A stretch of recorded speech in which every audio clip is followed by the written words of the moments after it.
The Great Hall of the Galactic Council stretched as far as the eye could see. Thousands of beings from across the galaxy sat in their floating seats. Some had wings, others had tentacles, and many looked nothing like humans at all. The air buzzed, with different languages and the hum of translation devices. Jiwan stood at the center of it all. She was small compared to most of the other beings in the room, but her voice carried clearly through the vast space.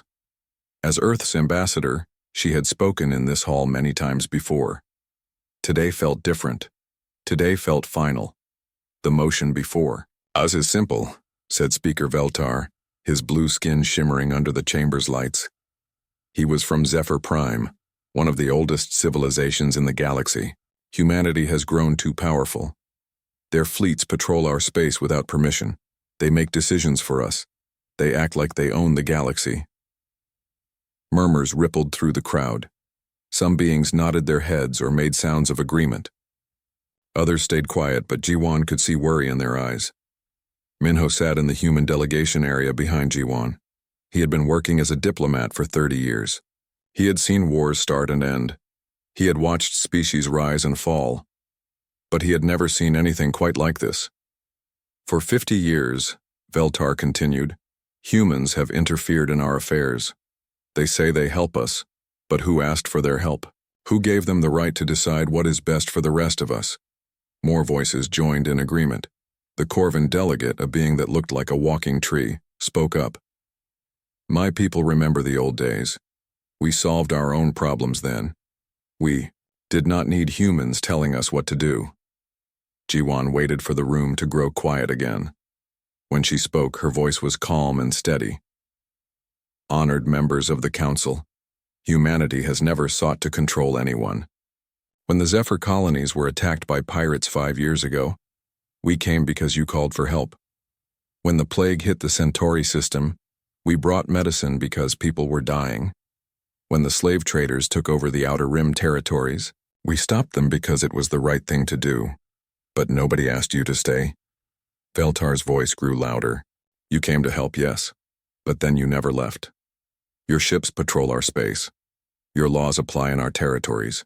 Your culture spreads to our worlds. Where does it end?" Jiwan looked around the chamber. She saw fear in many faces, but also something else. Guilt, maybe, or shame. These beings knew the truth even if they would not say it out loud. "Speaker Veltar makes fair points," Jiwan said. "Humanity has perhaps stayed too long in some places. We have made decisions that should have been yours to make. For this we apologize." The chamber grew very quiet. This was not what they expected to hear. "However," Jiwan continued, "we must ask you to think carefully about what you are voting. For today, the galaxy is not a safe place. Pirates, slavers, and worse things hide in the dark spaces between stars. For 50 years, human fleets have kept the trade routes open. We have stopped wars before they could start. We have protected worlds that could not protect themselves." Delegate Zara from the Beetle Confederation stood up. Her voice came through, the translator as a series of clicks and buzzes. "The human speaks of protection, but we see only control. Human technology in our factories, human soldiers on our worlds, human ideas changing our children. When does protection become invasion?" Minho leaned forward in his seat. He wanted to stand up and speak, but this was Jiwan's moment. She had to handle this alone. "We have never forced our technology on anyone," Jiwan replied. "We shared it because sharing knowledge makes everyone stronger. We have never forced our ideas on your children. We have only offered them choices they did not have before. As for our soldiers on your worlds, they are there because your governments asked them to be there." "Asked," said another delegate, "or forced to ask because we had no other choice?" The question hung in the air like smoke. Jiwan felt the weight of it. She knew that some worlds had indeed felt they had no choice but to accept human help. When pirates threatened your people and your own forces were too weak to stop them, what else could you do? "The vote before us today will settle this matter once and for all," Speaker Veltar announced. "The motion is to restrict human expansion beyond their current territories. to require human forces to withdraw from all systems not originally colonized by Earth, to limit human involvement in galactic affairs to their own species only. Ji-Won closed her eyes for a moment. When she opened them again, she looked directly at Veltar. Before you vote, please understand what you are choosing. If human forces withdraw, who will replace them? Who will patrol the trade routes? Who will stop the next outbreak of piracy or slavery? Who will respond when worlds call for help? We will, Veltar said confidently. The galaxy managed for millions of years before humans arrived. We will manage again. Will you? Ji-Won asked. The Zephyr fleet has 12 ships capable of long-range patrol. The Centauri system has 8. The Beetle Confederation has 20, but they are all needed for home defense. Together, all the non-human fleets in this chamber could barely cover 1/10 of the territory that human forces currently protect. Then we will build more ships, said the Corvin delegate. With what? Ji-Won's voice grew stronger. The metals for your hulls come from asteroid mines protected by human forces. The energy crystals for your engines are harvested from systems where human ships keep the collector safe. The very technology you would use to build these ships was developed in joint research programs with human scientists. The chamber erupted in angry voices. Delegates shouted at each other in a dozen different languages. Some called Ji-Won a liar. Others demanded proof of her claims. A few sat quietly, realizing for the first time how deeply connected their civilizations had become to humanity. Speaker Veltar called for order. The human ambassador seeks to frighten us with talk of dependence and weakness. But we are not weak. We are not helpless. We choose to stand on our own. The vote began. One by one, the delegates cast their decisions. Green lights for yes, red lights for no. The massive display board showed the count climbing steadily in favor of the motion. Ji-Won watched the lights appear on the board. Green, green, red, green, green, red, green. Each light represented entire civilizations, billions of beings, countless worlds, and most of them were voting to send humanity away. When the final vote was counted, the result was clear. 712 in favor, 208 against, 37 abstaining. The motion had passed by a large majority. Speaker Veltar stood up, his blue skin now glowing with satisfaction. The decision is made. Humanity has 60 standard days to withdraw all military forces from non-human space. All joint defense agreements are hereby canceled. All shared patrol duties are ended. The galaxy chooses to govern itself. Ji-Won nodded slowly. She looked around the chamber one last time, memorizing the faces of beings she had worked with for years. Some looked happy. Others looked worried. A few looked like they wanted to change their vote, but it was too late now. She activated her communication device and sent a message to Earth. The signal would take several hours to reach home, but when it did, it would change everything. Minho, she said quietly to her colleague behind her, please prepare the withdrawal orders. All human forces are to return to Earth space immediately. Minho stood up and bowed to the chamber. When he spoke, his voice carried to every corner of the vast hall. The United Earth government respects the decision of the Galactic Council. Effective immediately, all human military forces will begin withdrawal from non-human territories. We will complete this withdrawal within the requested time frame. He paused and looked around the chamber. We wish you all good fortune in the challenges ahead. May you find the peace and security you seek. With that, the human delegation left the chamber. Their footsteps echoed in the sudden silence that followed their departure. As Ji-Won walked down the long corridor away from the chamber, she heard the celebration beginning behind her. Voices raised in joy and relief.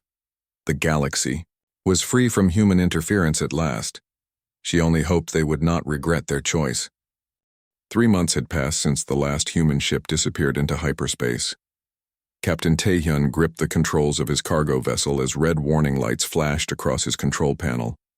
His ship, the Lucky Star, carried medical supplies to the outer colonies. It was work he had done safely for 15 years. Today was different. Today, 6 pirate ships surrounded him in empty space. Cargo vessel, Shut down your engines and prepare to be boarded, came the rough voice over his communication system. Tae-hyun recognized the accent. These were Corvan pirates, the worst kind. They took everything and often killed the crews just for fun. His hands shook as he reached for the distress beacon. In the old days, a human patrol ship would have answered within minutes. Human ships were fast and well-armed. Pirates feared them. But now, when Tae-hyun sent his distress call, only empty space answered back. Please, Tae-hyun whispered into his microphone. Anyone who can hear this, I need help. Pirates are attacking my ship. My cargo is medicine for sick children on Kepler 7. Static filled the channel. No one came. The pirates boarded his ship 30 minutes later. They took everything valuable and left Tae-hyun floating in a broken ship with barely enough power to reach the nearest station. As he limped toward safety, he thought about his daughter waiting for him on Centauri Prime. He wondered if he would see her again. Similar scenes played out across the galaxy every day. Now, the pirates grew bolder with each passing week. They attacked bigger ships, took more cargo, and killed more people. Without human patrols keeping them in check, they spread like a disease through the trading lanes. Nari paced back and forth in her office high above the mining complex on asteroid Gamma 7. As security chief for the Xerion Mining Consortium, she had always worried about pirate attacks. But in the past, those worries had been small ones. Human ships had patrolled the asteroid fields regularly. Pirates had stayed away from areas under human protection. Now her miners worked in constant fear. 3 convoys had been attacked in the past month. 60 workers were dead or missing. The company was losing millions of credits every week. Ma'am, said her assistant, a young Zephyrian named Kalo, the board is calling for another meeting. They want to know what you plan to do about the security situation. Nari laughed, but there was no humor in it. What do they expect me to do? We have 12 security guards and 2 patrol boats. The pirates have warships. Real warships with shields and weapons that could destroy this entire facility. What about asking the council for help? Kalo suggested. I tried that last week, Nari replied. They told me to contact my local system defense force. My local system defense force has 3 ships. 3, and they are all busy protecting the core worlds. She looked out the window at the miners working on the asteroid surface. Good people, all of them. They had families waiting at home. They trusted her to keep them safe. But how could she protect them when the very people who had the power to help them had chosen to send away the only force capable of doing so? Her communication device buzzed. Another convoy was requesting permission to depart. Nari stared at the request for a long moment. If she said yes, those workers might never make it home. If she said no, the outer colonies would run out of the materials they needed to survive. Permission granted, she said finally. Safe travels. She could only hope they would be luckier than the others. On the frontier world of Kepler 442b, Dr. Seojun carefully packed his research equipment into protective cases. His archaeological team had been working at this site for 2 years, uncovering artifacts from an ancient civilization that had disappeared long before humans ever left Earth. The work was important.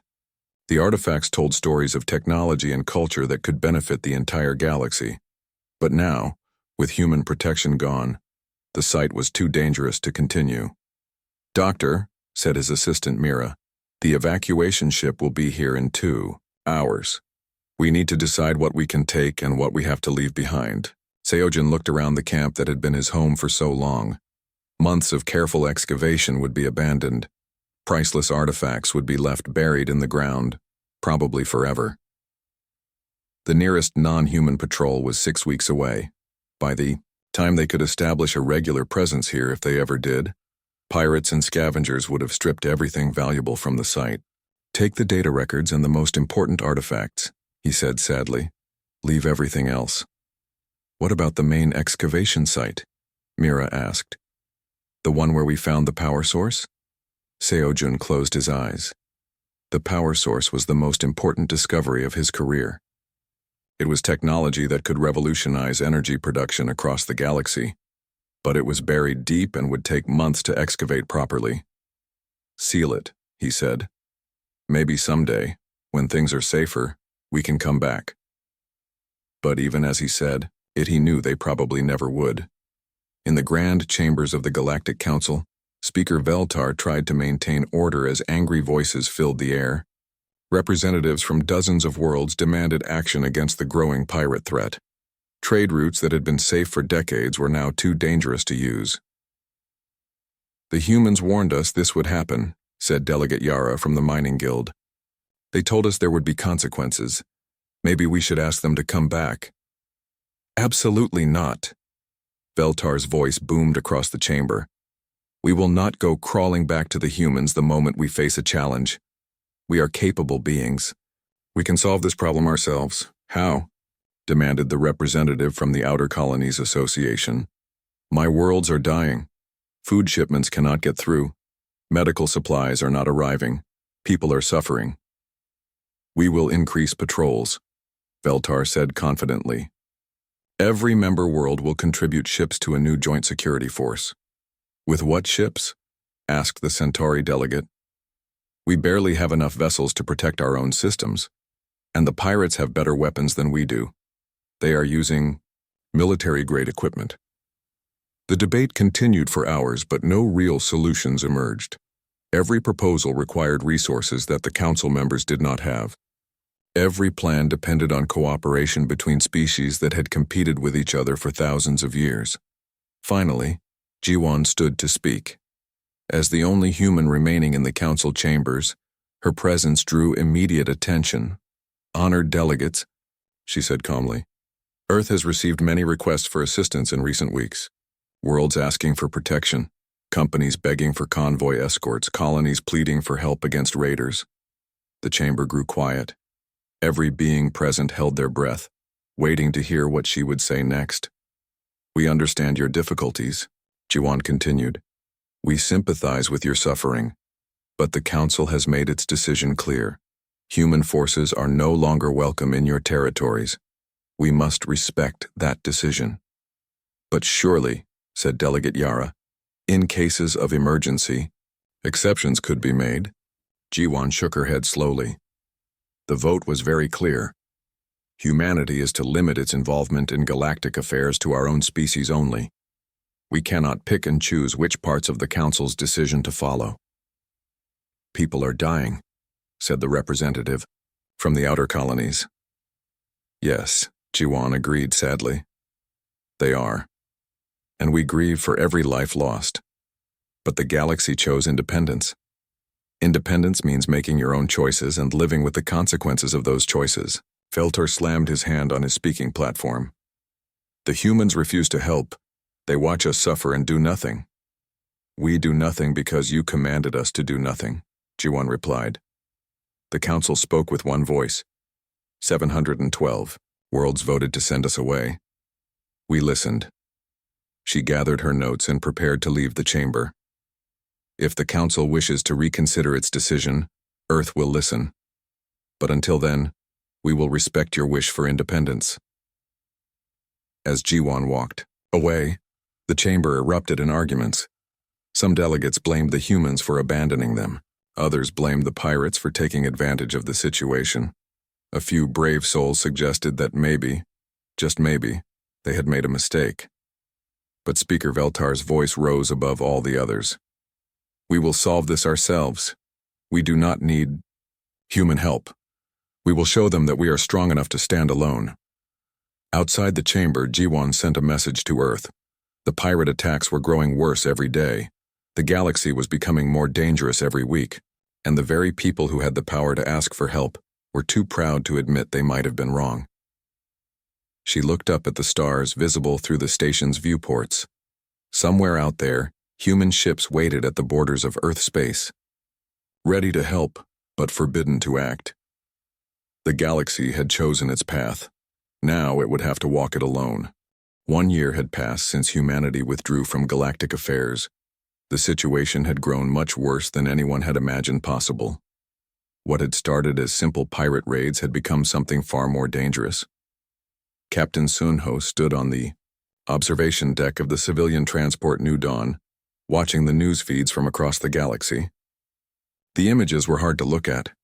Entire cities burned on worlds that had once been peaceful. Ships floated dead in space, their crews taken by slavers.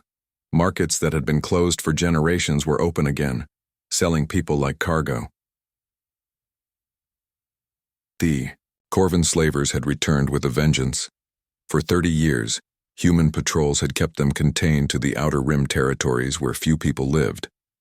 Now they operated freely in civilized space, taking prisoners from populated worlds and selling them to the highest bidder. "Captain," said his communications officer, a young woman named Yunji, "we are receiving another distress call from the Delian system." Sunho closed his eyes. The Delian system had been calling for help for 3 weeks straight. Slaver ships had surrounded their worlds, cutting off all trade and transportation. Millions of people were trapped waiting to be taken or killed. "Are there any council ships in range to respond?" he asked. "The nearest council patrol is 8 days away," Yunji replied. "The slavers will be finished with their work long before help arrives." Sunho had been a military officer during the old days, before humanity pulled back to Earth space. He had commanded ships that fought pirates and slavers across the galaxy. His fingers itched to give the order to turn toward Delian space, to help the people who desperately needed it. But his ship was unarmed now, and even if it had been equipped for battle, he was forbidden to enter non-human territory. "Log the distress call in our records," he said finally. "Send it to Earth Command. Maybe they can pass it along to the Council." But he knew the Council could do nothing. They had ships, but not enough. They had good intentions, but no real power to act on them. In a hidden base in the asteroid fields, Minji stared at her computer screens in growing alarm. As a cybersecurity specialist working for Earth Intelligence, she monitored communications across the galaxy. What she was seeing made her blood run cold. The Void Syndicate was back. Before humanity's withdrawal, the Void Syndicate had been one of the most feared criminal organizations in the galaxy. They specialized in illegal artificial intelligence research, creating computer programs that could take over entire planetary systems. Human forces had spent decades hunting them down, destroying their labs and capturing their scientists. Now, they were operating openly again. Minji's screens showed communications between Void Syndicate bases that had been abandoned for years.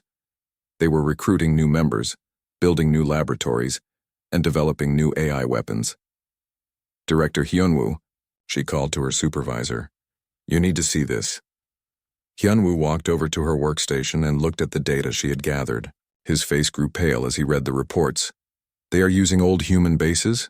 he asked. "Yes, sir. When we withdrew, we left behind a lot of equipment. The Council was supposed to secure those sites, but they did not have enough personnel. The Void Syndicate moved in and took everything." Hyunwoo studied the intelligence reports more carefully. "What kind of equipment did they get? Quantum computers, AI development tools, and worst of all, 3 experimental neural interface systems, if they figure out how to use those properly." She did not need to finish the sentence. They both knew what neural interfaces could do in the wrong hands. A person connected to such a system could control thousands of computers at once, take over space stations, redirect missiles, or crash entire planetary communication networks. "Can we warn the Council?" Hyunwoo asked. "I have been trying, sir. But they say this intelligence comes from human sources in restricted territory. They claim we might be lying to trick them into asking for our help." Hyunwoo shook his head in frustration. The galaxy was heading toward disaster, and the people who could stop it refused to believe the warnings. "Keep monitoring," he said, "and pray that we are wrong about what the Void Syndicate is planning." But Minji knew they were not wrong. The data was clear. Something terrible was coming, and the galaxy was not prepared for it. Captain Jiho of the merchant vessel Nusol tried to calculate shipping costs for his next cargo run. The numbers made no sense anymore. What had once been a simple trip from the manufacturing worlds to the outer colonies now required hiring private security escorts, buying insurance against pirate attacks, and paying bribes to get safe passage through dangerous territories. "The cost of shipping has tripled in 1 year," he told his business partner over a secure communication link. "At these prices, only the wealthiest worlds can afford to import basic supplies." His partner, a Centauri businessman named Kato, nodded grimly on the video screen. It is the same everywhere. The trading networks that took centuries to build are falling apart in months. Jiho looked at the star charts on his navigation system. Red zones marked areas too dangerous for civilian ships. A year ago, there had been maybe a dozen such zones in the entire galaxy. Now there were hundreds. What about the trade routes through Zephyr space? He asked. Closed, Cato replied. The Zephyr fleet cannot guarantee safe passage anymore. They have pulled all their ships back to defend their core worlds. And the Centauri routes? Same situation. Everyone is protecting their own territory now. No one has ships to spare for escort duty. Jiho stared at the charts for a long moment. The galaxy was becoming fragmented, broken into small pieces that could not communicate with each other safely. Worlds that had traded freely for generations were now isolated islands in a sea of danger. Maybe we should consider retiring, he said quietly. Cato laughed, but there was no humor in it. Retire to where? Even the safe worlds are not really safe anymore. Pirates and slavers are getting bolder every week. They attack merchant ships in broad daylight now, right in front of planetary defense forces. The humans used to. The humans are gone, Cato interrupted. And they are not coming back. We have to figure out how to survive without them. But survival was becoming harder every day. In the council chambers, an emergency session was underway. The great hall that had once been filled with confident voices now echoed with fear and desperation. 12 billion people, said Delegate Yara, her voice breaking. 12 billion people in the Delian system, and they are gone. Every single one of them. The silence that followed was deafening. The Delian system had gone dark 3 days ago. All communications had stopped. All trade had ceased. When council ships finally arrived to investigate, they found empty worlds and abandoned cities. Where did they go? Asked the representative from the outer colonies. Slave markets, said Speaker Veltar quietly. Long-range sensors detected massive cargo ships leaving the system, the kind of ships used to transport large numbers of people. Jiwan stood slowly in the human section of the chamber. Every eye turned to her as she spoke. The nearest human patrol ship was stationed 4 light-years away from the Delian system, she said. If we had been permitted to respond to their distress calls, we could have reached them in 6 hours. But you were not permitted, Veltar replied defensively. The council decided that human interference was no longer welcome. Yes, Jiwan agreed. The council decided. And now 12 billion beings are dead or enslaved because of that decision. The chamber erupted in angry voices. Some delegates blamed the humans for not helping despite the restrictions. Others blamed the pirates and slavers for taking advantage of the situation. A few brave souls began to suggest that maybe the withdrawal of human forces had been a mistake. Enough, Veltar shouted. We will not solve this crisis by arguing among ourselves. The situation is difficult, yes, but we can handle it. We just need more time to organize our defenses. How much more time? Demanded the Centauri delegate. How many more worlds have to disappear before we admit that we are not strong enough to handle this alone? We are strong enough, Veltar insisted. We managed without humans for millions of years before they arrived. We can manage again. But even as he spoke the words, Veltar knew they sounded hollow. The galaxy had changed during the 50 years of human protection. Trade networks had grown larger and more complex. Populations had increased. Technology had advanced. The old ways of doing things no longer worked in this new reality. Jiwan gathered her notes and prepared to leave the chamber. Before she walked away, she turned back to address the assembly one last time. The offer stands, she said simply. If the council officially requests assistance, Earth will consider it. But we will not act without clear authorization. We have learned to respect your independence. As she left the chamber, the delegates continued their arguments. Some called for her to come back to hear their proposals for limited human assistance. Others insisted that asking for help would be a sign of weakness. Speaker Veltar watched her go with growing dread in his heart. For the first time since the vote to remove human forces, he began to wonder if they had made a terrible mistake. Outside the chamber, Jiwan looked up at the stars through the station's viewports. Somewhere out there, human ships waited at the borders of Earth space. They monitored the communications, heard the distress calls, and watched the galaxy tear itself apart. 2 years after humanity's withdrawal, the galaxy faced its darkest hour. What came next was worse than pirates or slavers. What came next threatened to destroy everything that had ever lived. The entropy cult had been waiting in the shadows for decades. They were fanatics who believed that all life in the universe was a mistake that needed to be corrected. They wanted to return everything to the empty darkness that had existed before the first stars were born. For years, human intelligence networks had tracked them, disrupted their plans, and captured their leaders before they could act. But now those networks were gone. The cult had been free to grow and plan without interference. Una sat in the monitoring station on Luna Base watching, her screens with growing horror. Deep space communication arrays across the galaxy were detecting coordinated attacks on 50 different star systems.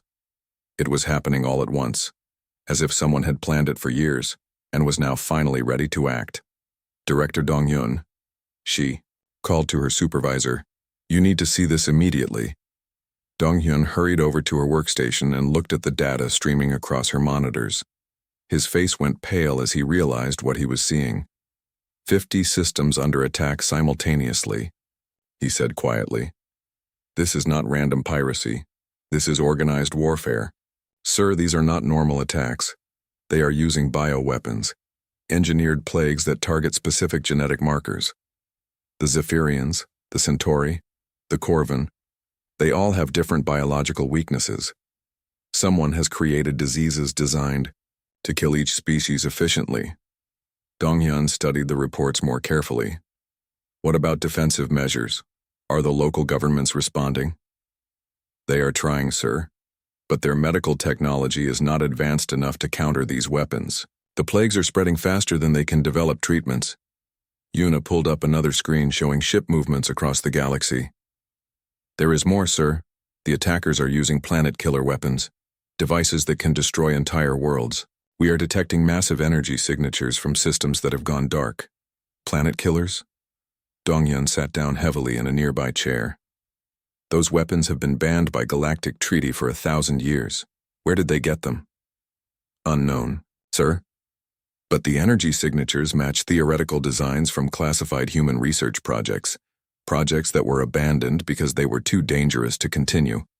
The implications were terrifying. Someone had not only obtained forbidden technology, but had improved it and was now using it to commit genocide on a galactic scale." "Can we warn the Council?" Dong-Hyun asked. "I have been trying, sir. But our long-range communications to Council, space are being jammed. And even if we could get through, what could they do? Their fleets are too small and too slow to respond to attacks this coordinated." Dong-Hyun looked at the tactical displays showing the spreading attacks. "How long before they reach the core worlds?"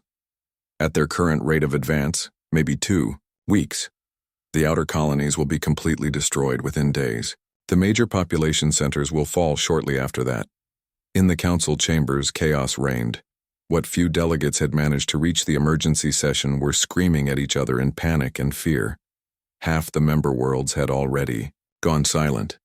Communication networks were failing across the galaxy. Speaker Veltar tried to maintain order, but his own homeworld was under attack. Reports coming in from Zephyr Prime described cities burning and millions of people dying from a plague that specifically targeted Zephyrian biology. "We need help," shouted the Centauri representative. "Our fleets cannot stop these attacks. The enemy has weapons we have never seen before." "What kind of help?" asked another delegate. "There is no one left to help us. The humans are gone."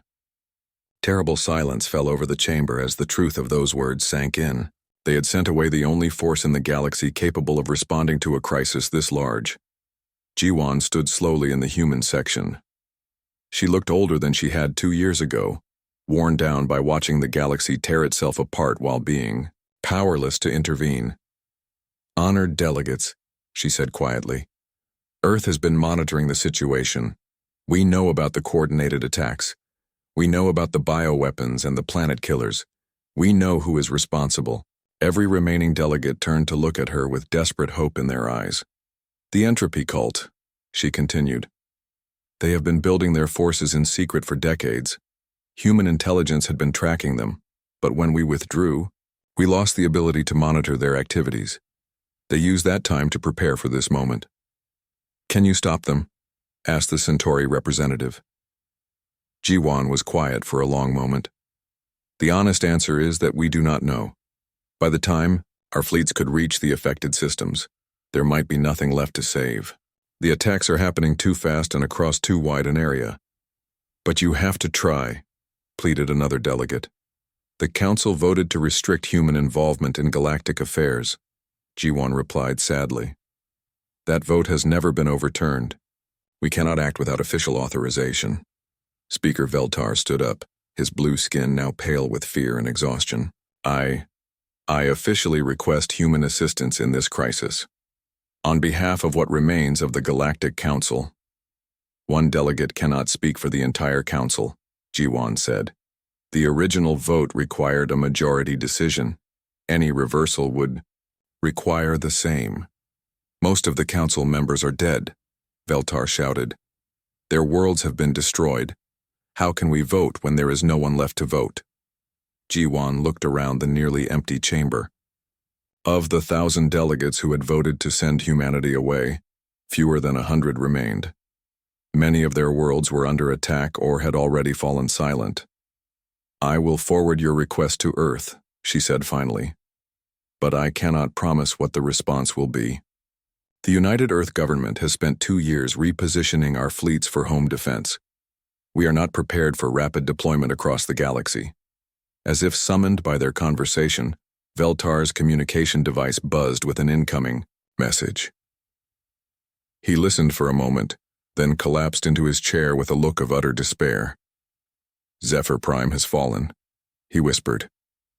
"The plague killed 8 billion people in 3 days. The survivors are being evacuated, but there are so few left." Similar reports began arriving from across the chamber. The Corvan homeworld was under bombardment by planet-killer weapons. The Centauri colonies had gone dark one by one as bioweapons spread through their populations. The Beetle Confederation's worlds were burning. In desperation, Veltar sent a personal message directly to Minho on Earth.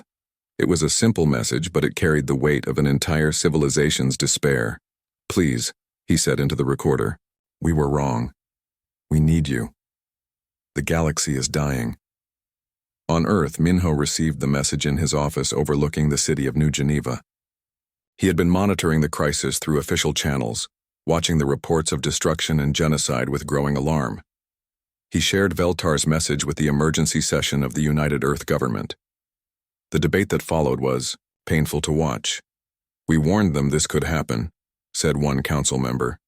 "They chose to send us away. Why should we risk human lives to save people who did not want our help?" "Because it is the right thing to do," replied another. "Politics aside, billions of innocent people are dying. We have the power to help them." "Do we?" asked a third voice. "Our fleets are positioned for Earth defense now.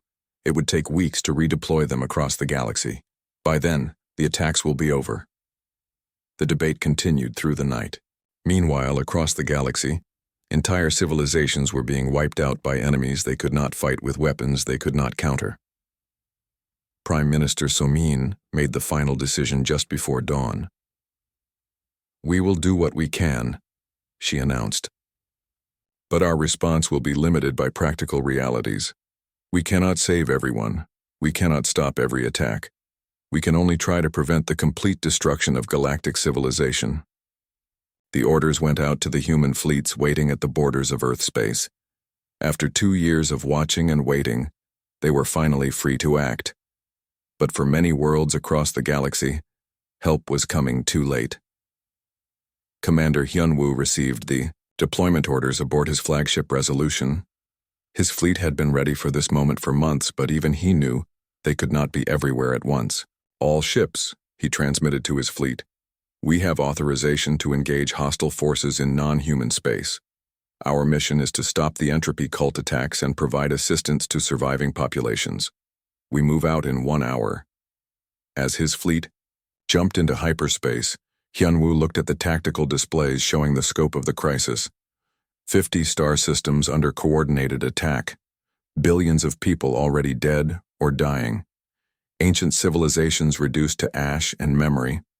The galaxy had learned a terrible lesson about independence.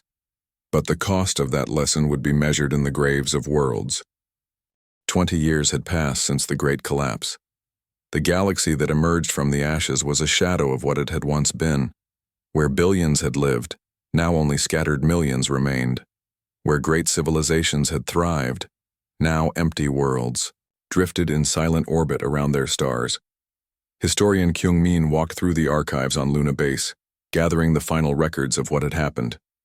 Her job was to document the collapse for future generations, to ensure that the lessons learned would never be forgotten. The numbers she recorded made for grim reading. The entropy cult's coordinated attacks had lasted only 6 weeks, but in that time, they had destroyed 90% of galactic civilization. 57 species had been completely wiped out. Hundreds of worlds had been rendered uninhabitable.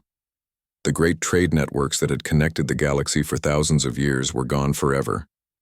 Humanity had responded as quickly as possible, but by the time their fleets arrived, most of the damage was already done. They had saved perhaps 10% of those under attack. For the rest, help had come too late.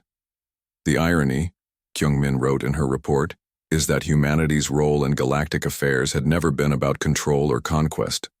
They had been the galaxy's immune system, detecting and responding to threats before they could spread. When that immune system was removed, the galaxy became vulnerable to infections it could not fight alone. Prime Minister Somin stood at the window of her office looking out at the rebuilt city of New Geneva. Earth had survived the crisis, protected by its powerful defenses and advanced warning systems, but the cost of isolation had been watching the rest of the galaxy burn while being powerless to prevent it. "Madam Prime Minister," said her aide, "the representatives from the Remnant Coalition have arrived for the memorial ceremony." Somin nodded. Today marked the 20th anniversary of the collapse. Survivors from across the galaxy would gather to remember what had been lost and to honor those who had died. The Remnant Coalition governed what little remained of galactic civilization. Perhaps a dozen major worlds and 100 smaller colonies, scattered across the spiral arms. It was led by Ji-won, who had been elected as their first president after the crisis ended. "Send them in," Somin said. Ji-won entered the office, followed by delegates from the surviving species. She looked much older now, her hair gray and her face lined with the weight of decades spent trying to rebuild a broken galaxy. "Prime Minister," Ji-won said formally, "thank you for hosting this memorial. It means a great deal to the survivors that Earth remembers what happened." "How could we forget?" Somin replied. "The galaxy lost more than lives during the collapse. It lost its innocence. It lost its faith in the future." They walked together to the memorial site outside the city. There, carved into black stone, were the names of every world that had been destroyed during the 6 weeks of terror. The list went on for miles, each name representing billions of lives lost. At the center of the memorial stood a simple monument with words in 100 different languages, but the message was the same in all of them. Here lie the consequences of pride. As the ceremony began, Ji-won spoke to the small crowd of survivors and human observers. Her voice carried clearly across the silent gathering. "We are here to remember, not just those who died, but what we lost as a galaxy. We lost the belief that we could stand together against any threat. We lost the trust that allowed different species to work toward common goals. We lost the networks that connected us across the vast distances of space." She paused and looked up at the stars visible in the darkening sky. "But most of all, we lost the understanding that protection and cooperation are not the same as control and conquest. Humanity offered to be our shield against the darkness. We threw that shield away because we feared it more than the things it protected us from." Commander Yoonji, now an admiral in charge of the Human Border Patrol, listened to the ceremony from the bridge of her ship in orbit. Her fleets maintained watch over the boundaries between human space and the dangerous territories beyond. Pirates and slavers still operated in the lawless regions, but they no longer dared to approach areas under human protection. "Admiral," said her communications officer, We are receiving another request for assistance from the outer colonies. Raiders are attacking shipping in the Kepler sector. Yunji looked at the request carefully. The Kepler sector was just outside the official boundaries of human protection, but ships traveling there carried supplies to refugee settlements. Dispatch Patrol Group 7, she ordered. Humanitarian mission only. Escort the supply ships to safety and withdraw. Yes, ma'am. What about pursuing the raiders? No pursuit beyond the protection zone, Yunji said firmly. We help where we can, but we do not expand our operations without clear authorization. The lesson had been learned on both sides. Humanity would help when asked, but they would not assume responsibility for areas that had not formally requested protection. The galaxy outside human space remained largely lawless, but that was a choice the survivors had made. In the ruins of what had once been the Zephyr homeworld, Captain Dong-hyun led a team of human archaeologists through the abandoned cities. His mission was to recover what knowledge and culture could be saved from the destroyed civilizations. The work was heartbreaking. Libraries that had contained millions of years of accumulated wisdom lay in ruins. Art galleries that had held the greatest masterworks of dozens of species were empty shells. The accumulated knowledge of entire civilizations had been lost in 6 weeks of systematic destruction. Captain, said one of his team members, we found something in the university district. It looks like a data storage facility that survived the bombardment. Dong-hyun followed the archaeologist to a partially collapsed building. Inside, they found massive computer servers that had somehow escaped destruction. The data they contained represented the last records of Zephyrian science, literature, and culture. Can we recover it? Dong-hyun asked. Most of it, yes. It will take months to decode everything, but this might be the only complete record of their civilization that survived. As they worked to carefully extract the data storage units, Dong-hyun thought about the billions of Zephyrians who had once called this world home. Their cities were gone, their people were scattered or dead, but their ideas and dreams might still survive in these electronic records. It was a small victory against the forces of entropy, but it was something. Back on Earth, in a secure facility beneath the government complex, Minho worked with a team of analysts studying the lessons of the collapse. Their job was to understand what had gone wrong and how to prevent it from happening again. The fundamental problem, he told his team, was that the galaxy had become dependent on human protection without realizing it. When that protection was removed suddenly, the supporting systems collapsed like a house of cards. Could we have done anything differently? Asked one of the analysts. Minho considered the question carefully. We could have refused to withdraw when the council demanded it. We could have stayed and continued our patrols despite their objections. But that would have meant becoming an occupying force, imposing our will on unwilling populations. That was never what humanity wanted to be. So what should we do if faced with a similar situation in the future? We make sure the people we are protecting understand the full scope of what they are asking for when they demand independence. We help them build their own capabilities gradually, rather than simply providing protection indefinitely. And we never again assume that good intentions are enough to maintain galactic stability. The report they were writing would become required reading for every human diplomat and military officer. The mistakes of the past would not be repeated. As the memorial ceremony on Earth concluded, the survivors began the long journey back to their scattered worlds. The remnant coalition faced enormous challenges. Their populations were small, their resources limited, and vast regions of the galaxy remained dangerous and lawless. But they were learning to work together in ways they never had before. The shared trauma of the collapse had created bonds between species that had once competed with each other. They were building something new from the ashes of the old galaxy. Ji-won stood at the viewing port of her transport ship as it prepared to leave Earth orbit. She looked down at the blue and green world that had once been home to humanity's greatest enemies and closest allies. The irony was not lost on her that Earth had become the most stable and prosperous world in the galaxy, precisely because it had been forced to rely on its own strength. President Ji-won, said her aide, the council meeting is scheduled for next week. The agenda includes proposals for expanding the protection zones and formalizing cooperation agreements with Earth. Good, Jiwan replied. Maybe this time we can find a balance between independence and cooperation. Maybe we can learn to accept help without fearing control. As her ship jumped into hyperspace, Jiwan thought about the long road ahead. The galaxy would never again be what it had once been. Too much had been lost. Too many lives destroyed. Too many worlds reduced to ash. But perhaps something better could be built from the ruins. Perhaps the survivors could create a civilization that was both independent and cooperative, both strong and humble.